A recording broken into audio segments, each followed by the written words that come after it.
Welcome to These Are the Blades of Our Lives, the figure skating show where I talk to you about figure skating like it is drama for our mama. On today's episode, we are heading to the halfway mark of the Grand Prix series. And this week we find ourselves at the Grand Prix de France. What shenanigan will this week bring us? Nobody knows. However, I will still try my hand at predicting the outcome of what these events will look like, starting with the women in pairs. Well, we're going to start with pairs. For pairs, the winners should be Karina Safina and Luka Berilova. Their technical component is so much higher than the other teams at this event. However, I haven't seen them compete this season yet, so I don't know what their program looks like, what kind of shape they're in, and if they'll be able to actually deliver the difficult technical, component that they usually do. So instead of going with Karina and Luca, for me, the gold medalist here should be the one and only, the diva queen, Miss Diana Stiletto the Duke and Maxime Deschamps. They have two of my favorite programs this season, and if they can repeat their performance from Skate America, they will definitely medal here. And if other teams make mistake, I can see them getting the gold. I can see this being an easy one for them if they can repeat two clean skates and if others make mistake. So in that case, I'm going to put Karina and Luca in second place. Even though I know realistically they'll probably win, however, I still feel like from what I saw of them last season, their program still feels very juniorish, which makes sense because they're the current junior world champion and they're transitioning to senior. There's something unrefined, about their delivery, their connection to each other, and their program. So even though they have more difficult elements, they still don't deliver a complete program for me to the point where I would give them a medal if other skaters are clean. And then rounding off the podium, I have Camille um, Kovalev and her husband Pavel Kovalev.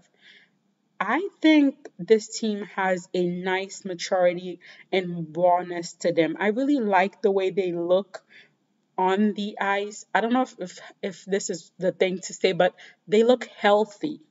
They look like healthy, strong athlete. And I really feel like if they deliver up to their potential, this is a real opportunity for them to win their first Grand Prix medal. So I'm really looking forward to see these three pairs. But then again, you never know. Some other pair completely out of my expectation might end up in the podium because you guys know how much I love surprise podium winners. So that also would make me very happy. Now we go to the ladies. This is another difficult week for the ladies. Based on the competitors scheduled to be at this event, the win should easily go to Luna Hendricks. Frankly speaking, I think this season is Luna's to lose. By that, I mean the judges want to give Luna the titles, and she just has to give them justification. Unfortunately, this is not the case for the other women, including Kaori Sakamoto.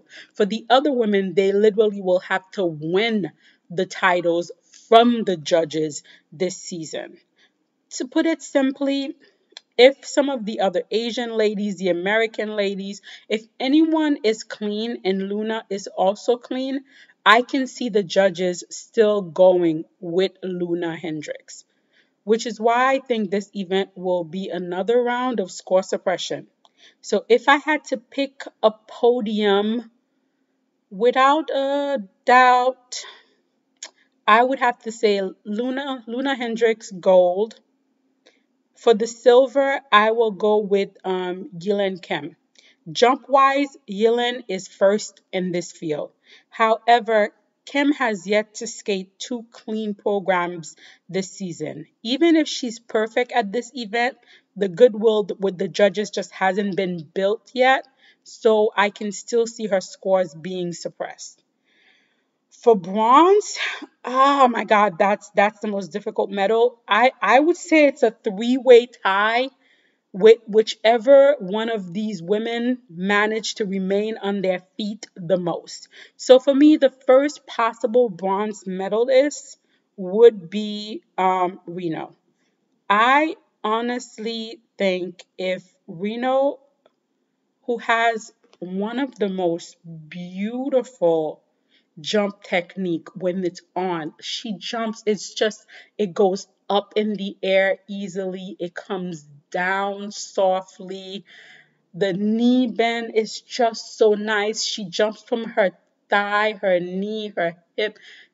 When her jumps are on, they're just effortless. But the problem is, we never know when they're going to be on or off. If she can have her jumps be on here, I can see her winning a bronze medal. We also have Mana as another possible bronze medalist. I love her short this season. It suits her personality. It's feisty, it's strong. I'm not a fan of the long program music. I didn't like the music when Madison Hubble and Zachary Donahue used it, and I don't like it now. I feel like Mana is still in a rebuilding stage. Her jumps are still inconsistent.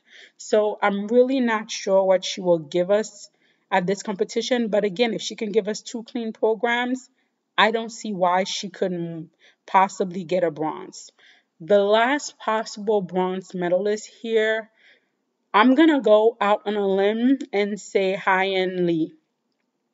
Um, I think honestly she's probably gonna get buried.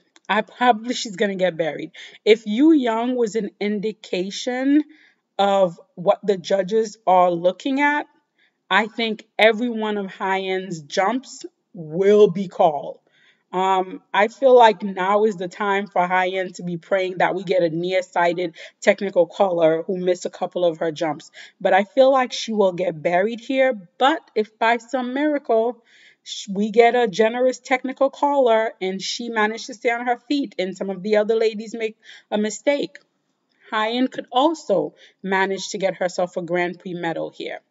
Now, as for the dark horse, the possible spoiler to this podium, I'm going to go with Ryan. I haven't seen much of her skating, but she does have a quad.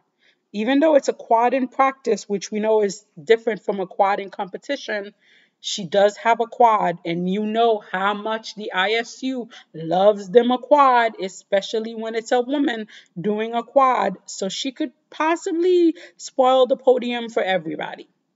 Um, I also can't see the French Federation missing this opportunity to get one of their ladies in the top six.